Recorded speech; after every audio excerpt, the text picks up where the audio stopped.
Le Seigneur soit avec vous. Et avec votre esprit. Évangile de Jésus-Christ selon saint Marc. Gloire à toi, Seigneur. Tandis que Jésus sortait de Jéricho avec ses disciples et une foule nombreuse, un mendiant aveugle, Bartimée, le fils de Timée, était assis au bord de la route.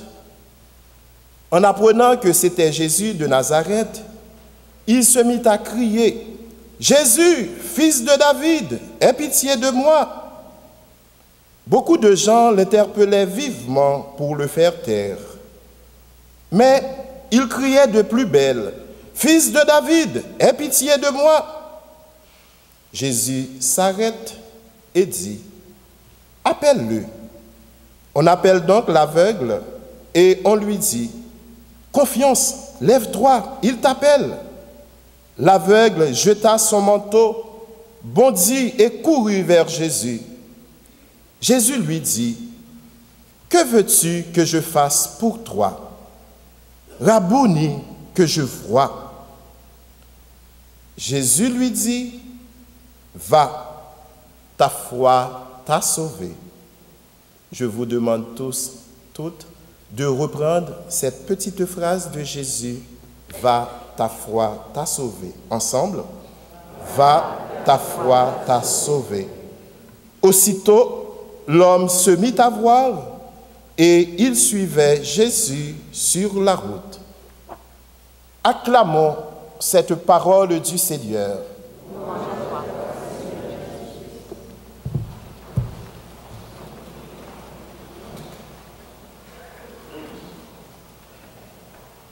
Mes chers amis, en ce dimanche, 30e dimanche du temps ordinaire, la parole de Dieu nous livre un message capital.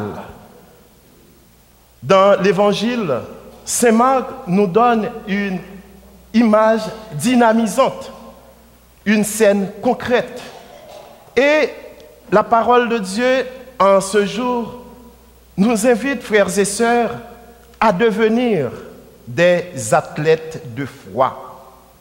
En cette année de la foi, où nous sommes invités à devenir témoins et signes, la parole de Dieu nous invite à devenir des athlètes. Je dis athlètes de foi. Quand nous regardons des joueurs, des athlètes comme Price, Messi, Ronaldinho, etc. Des joueurs, que font-ils?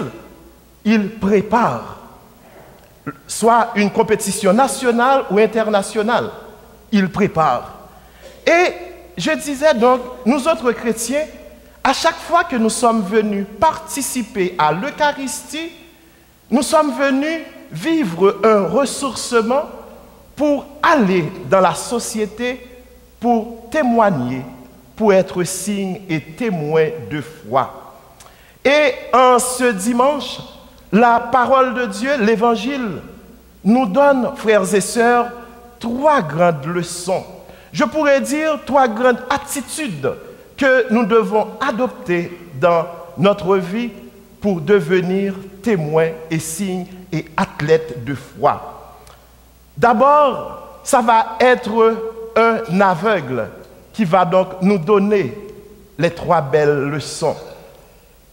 Au temps de Jésus, les aveugles étaient des laissés pour compte, étaient des exclus de la société. Et voilà qu'il y a eu un aveugle, et saint Marc précise son nom pour dire que voilà son nom. Il portait le nom de Bartimée. Et cet aveugle-là, en apprenant que Jésus était en train de passer, que fait-il? Il se mit à crier. La première attitude que nous donne l'aveugle, c'est donc de crier vers Dieu. Quand ça ne va pas bien, au lieu de chioler, il y a une chose à faire, crier vers Dieu. Et voilà ce que nous donne l'aveugle. Il va donc nous donner la première attitude pour nous dire, ça ne va pas, que dois-je faire? Je vais crier. Et frères et sœurs, en regardant ce texte, je dois vous dire que j'ai beaucoup aimé Jésus davantage. D'abord, Jésus va donc réaliser ce que lui-même avait dit en Saint Luc, chapitre 4, verset 18, au début de son ministère en Galilée. « L'Esprit du Seigneur est sur moi, il m'a consacré, il m'a oint pour porter la bonne nouvelle aux pauvres, aux captifs la délivrance, aux aveugles le retour de la vue. » Jésus est venu concrétiser ce que lui-même il a annoncé. Et l'aveugle Bartimée, que fait-il? Il criait vers Jésus et on va donc nous dire qu'il va crier encore. Bien que la foule voulait le faire taire, la foule était un obstacle pour lui, il criait pour la plus belle. Jésus, fils de David, aie pitié de moi. Le cri, frères et sœurs, est une prière. Dans nos moments difficiles, crier vers Dieu. Dieu nous écoute.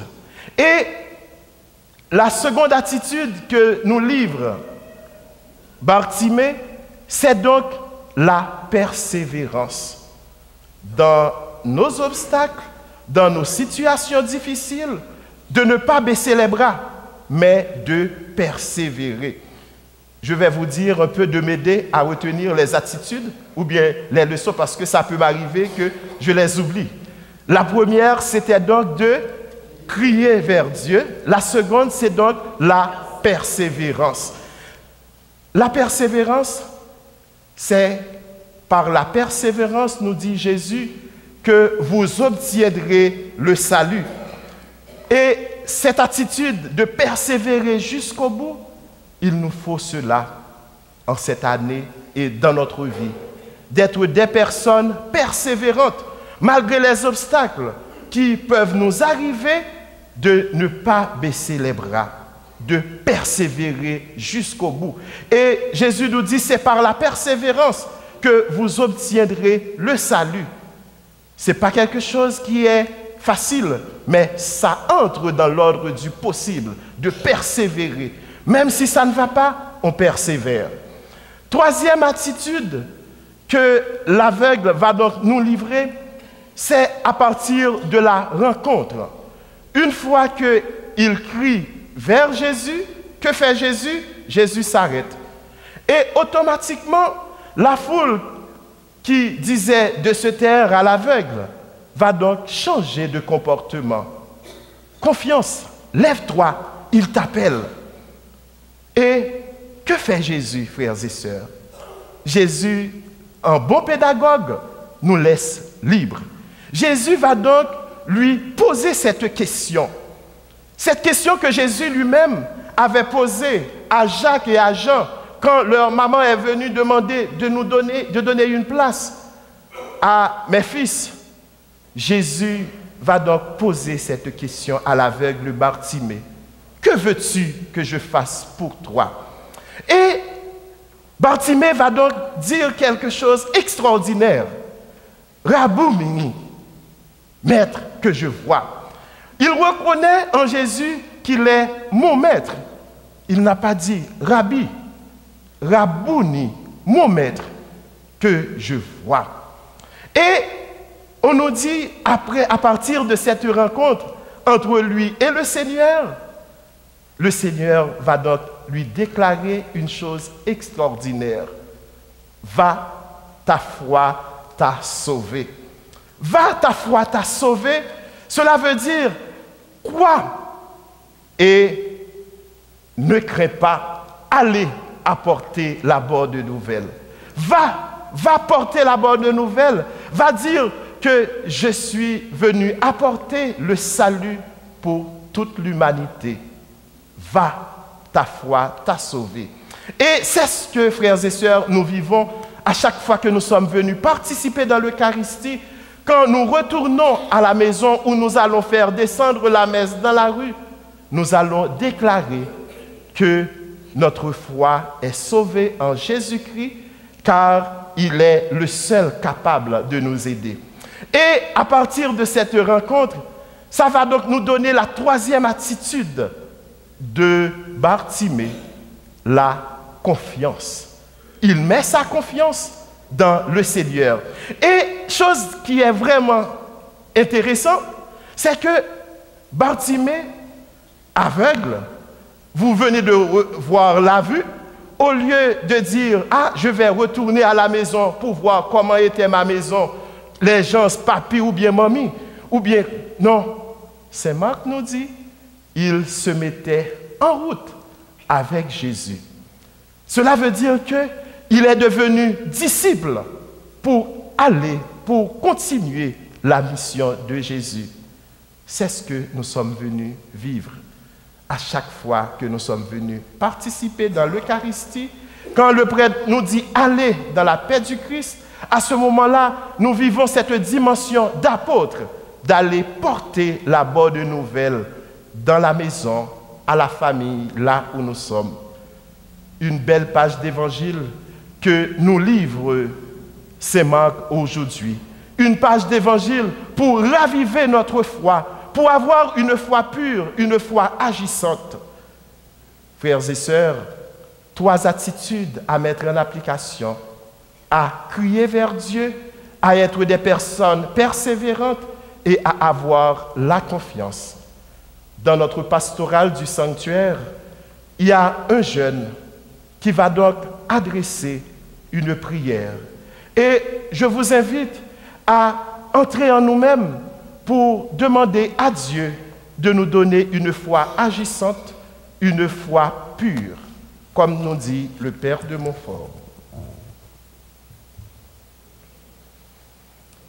Seigneur, Bartimée n'a pas eu peur de te parler. Pourtant, autour de lui, les gens voulaient le faire taire. Mais toi, Seigneur, tu t'es arrêté, tu l'as écouté. Merci, Seigneur, de répondre à tous ceux et celles qui ont confiance en toi et qui t'appellent. Merci, Seigneur, pour ton amour envers chacun et chacune de nous. En cette année de la foi, ouvre nos yeux aux merveilles de ton grand amour et donne-nous une foi pure, une foi agissante pour que nous devenions témoins et signes de notre société dans notre monde. Amen. Amen.